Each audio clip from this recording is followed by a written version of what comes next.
NDA जवळपास 4 राज्यांमध्ये यशस्वी झालेला आहे. केरळचे तुम्ही प्रभारी होतात, तिथे वोट शेअर वाढलाय. काय पश्चिम बंगालमध्ये खास करून आजच्या निकालात पश्चिम बंगालमधले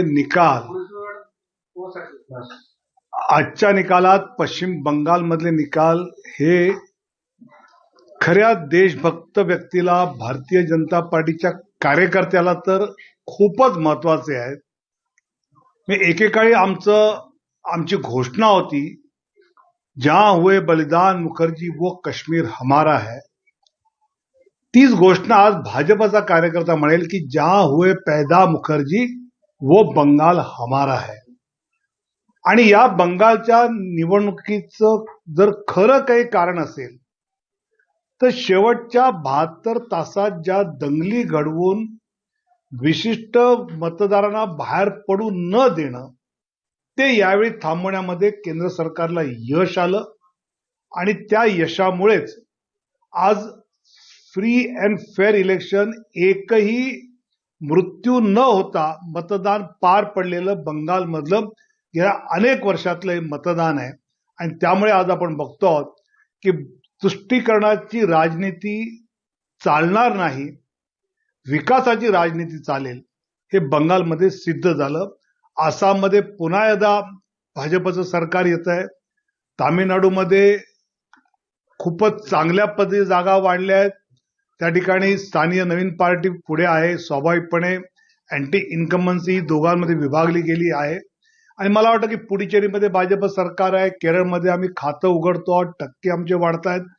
पण आजचा खरा विजय बंगालमधला जो आनंद आहे, कारण बंगाल केवळ एक राज्य नाही आहे, तर एक सीमावर्ती प्रदेश आहे की ज्या प्रदेशातून मुंबईपर्यंत बांगलादेशी येतात आणि आपले उद्योग व्यवसाय बसवतात.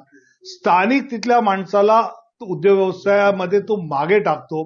मला असं वाटतं की या बंगालच्या विजयाने अनेक प्रश्न आपल्या देशाचे सुटणार आहेत. पण तावडे सर, बिहारचा विजय झालेला होता. बिहारमध्ये मुख्यमंत्री भाजपचा आता बसलेला आहे आणि बंगालमध्ये आता मुख्यमंत्री भाजपचा बसणार आहे, असं सध्याचं चित्र आहे. हा आनंद किती मोठा आहे? मला वाटतं की बिहारमध्ये भाजपचा मुख्यमंत्री होणं याचा आनंद आहे, पण तिथे एनडीएचा मुख्यमंत्री होताच.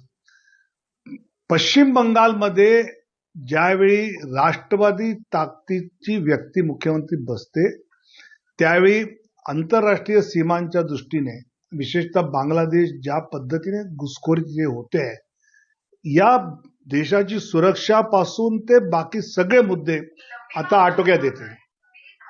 पण सर, यामध्ये आणखी एक प्रश्न असा आहे की आज इंडिया आघाडी आणि एनडीए, तुम्ही एनडीएचे समन्वयक सुद्धा होतात, त्यामुळे आज एनडीए या परीक्षेमध्ये किती, या स्पर्धेत गोल्ड मेडलिस्ट ठरलाय की इंडिया आघाडी, काय वाटतं?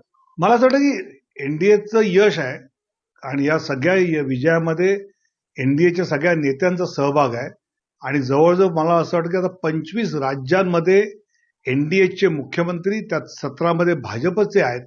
आणि त्यामुळे विकसित भारत 2047 कडे आपण गतीने जाऊ, हा माझा विश्वास आहे. साहेब, तुम्ही एक राज्य काबीज करत चाललेला आहात, आता पुढचं टार्गेट नेमकं काय आहे तुमचं? मला वाटतं काबीज करणं नसतं, तिथे त्या राज्यामध्ये विकास करणं असतं आणि विकासाच्या दिशेने ते राज्य निवडून आलं. कारण बिहारमध्ये मुख्यमंत्री बसला याच्यात आनंद आहे का? तर आहे, पण त्यापेक्षा त्या मुख्यमंत्र्यांनी, त्या एनडीए सरकारने बिहारची विकासाची गती किती वाढवली त्यावर आनंद अवलंबून आहे. त्यामुळे बंगालमध्ये आता विकासाची गती वाढेल आणि बंगाल त्या भाजप एनडीएच्या विजयामुळे मला असं वाटतं की राष्ट्रीय सुरक्षा सुद्धा आपली अधिक मजबूत होईल.